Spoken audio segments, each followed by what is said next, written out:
Hello friends, for today's video I'm going to be doing a non-spoiler book review for Bonesmith by Nikki Pau-Preto. I like breaking my reviews up into distinct parts, and if there's any one particular thing that you are interested in knowing about the book, or if there's just something that you know that you like in your stories and you want to hear more about that, that's part of why I like having it clean and in these various different sections. So I'm going to start by just letting you know the general premise of the book, and then something I don't typically get into that much, but I do want to talk about a little bit would be the age range and how this compares to this author's other series, in case you are somebody who has picked up Crown of Feathers.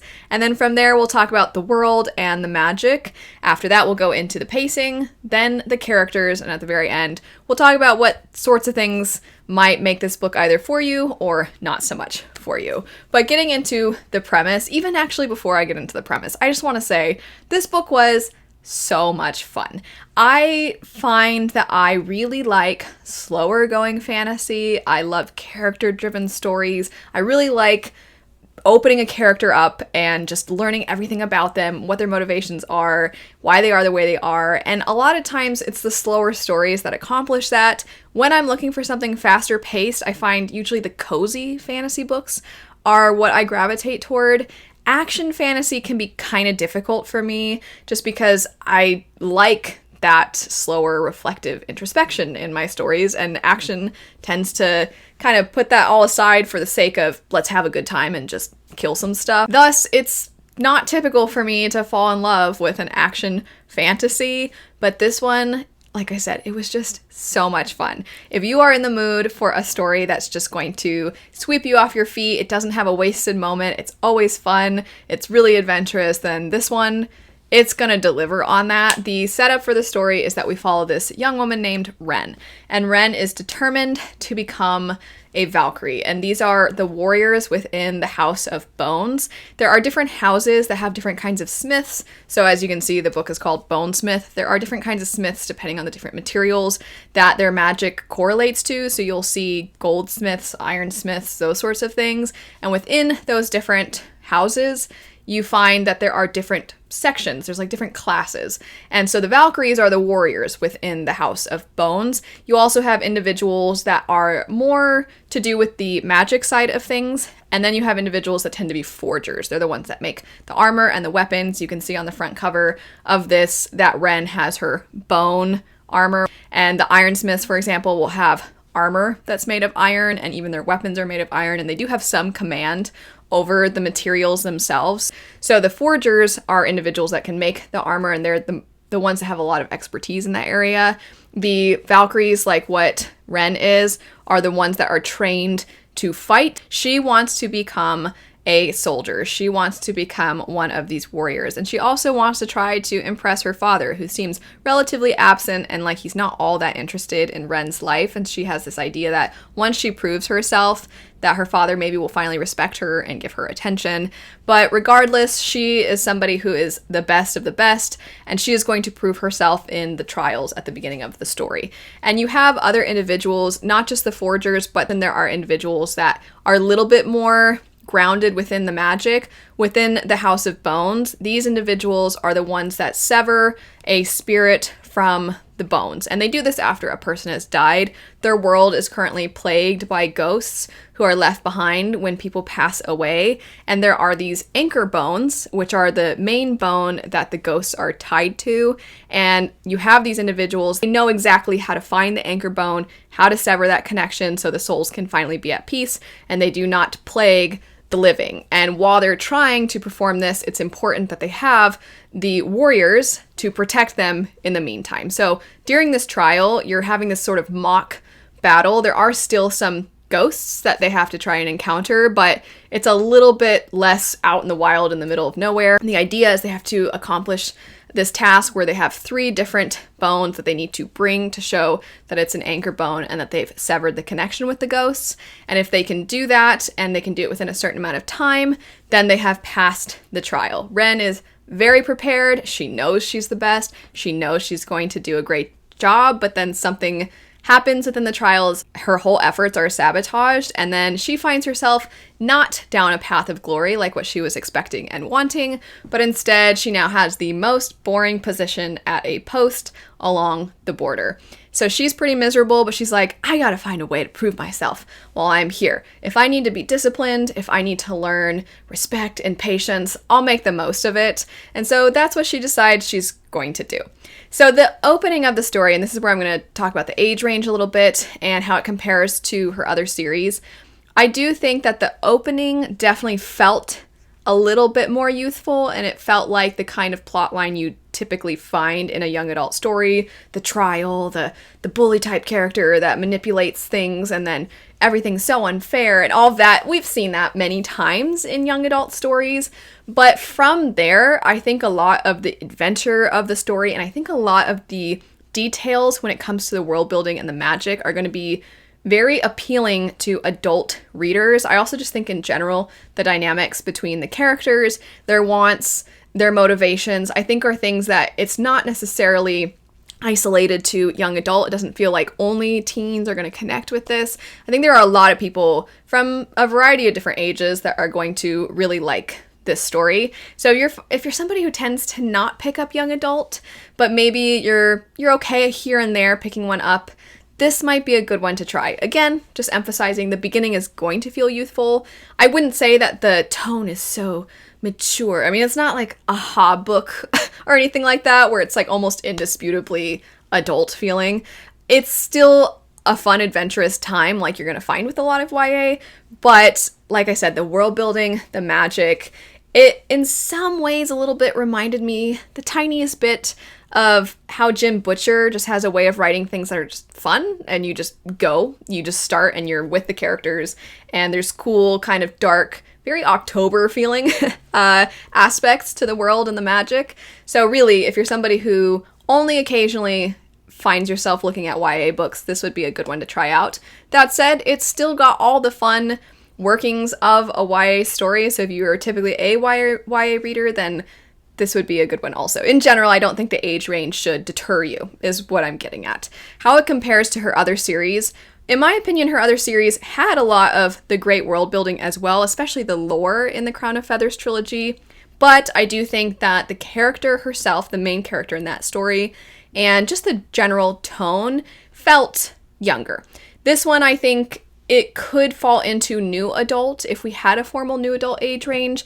I think new adult has a certain reputation and perception where we think it's basically YA, but they curse a lot more and there's a lot of details in the intimate scenes. And it could be more than that.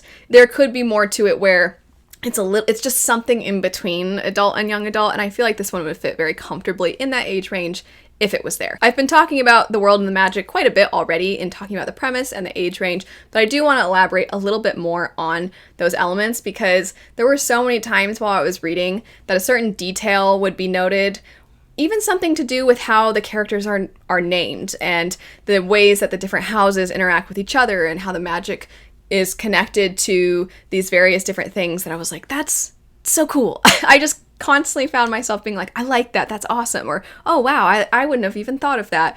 And I really love that it just feels like a real world, and it feels like a world that is impacted by the magic. I think sometimes in fantasy we have worlds that they don't weirdly feel like they're that connected to the magic, like the magic hasn't had that big of an impact on society, on how they forge things, how they build things, how they do everything day to day, how their lives are conducted. It doesn't feel like it's that woven together.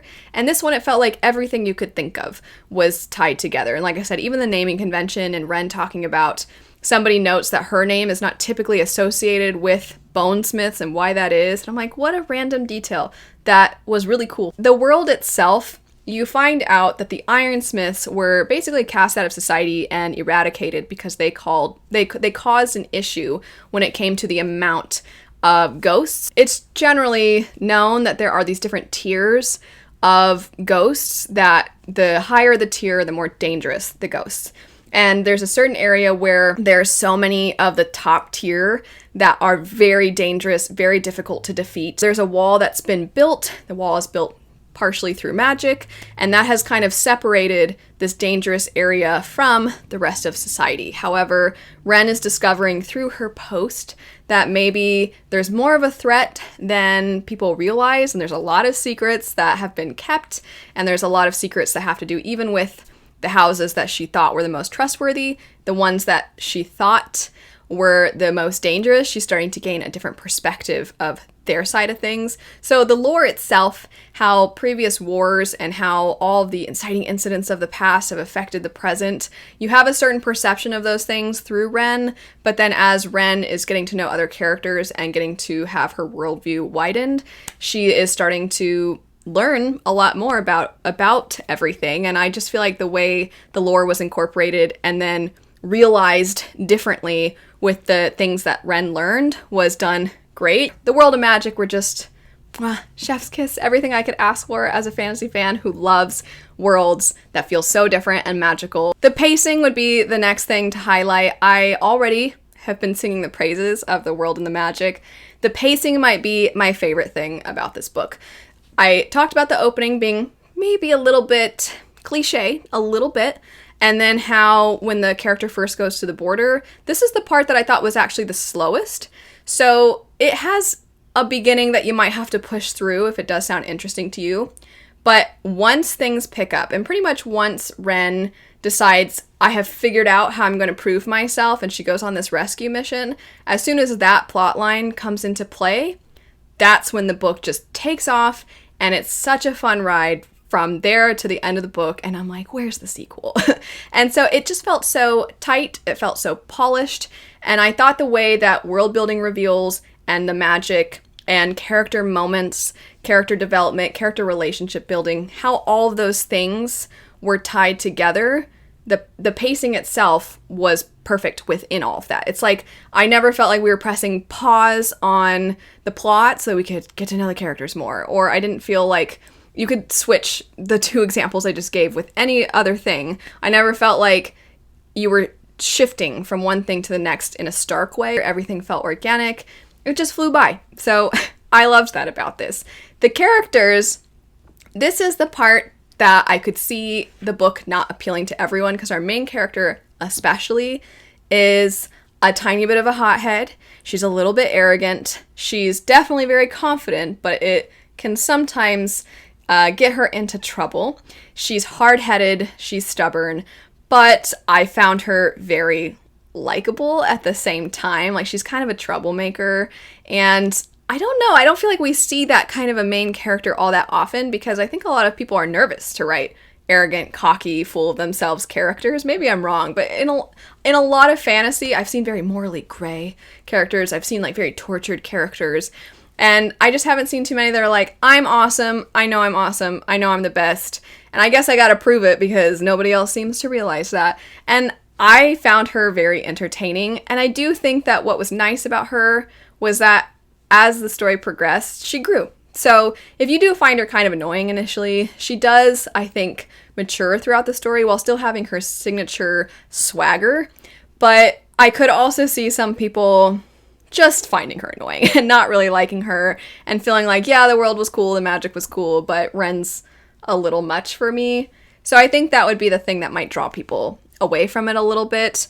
I also, though, liked the other characters in the story when they were introduced. Everybody immediately felt like real people. They felt like they had distinct personalities.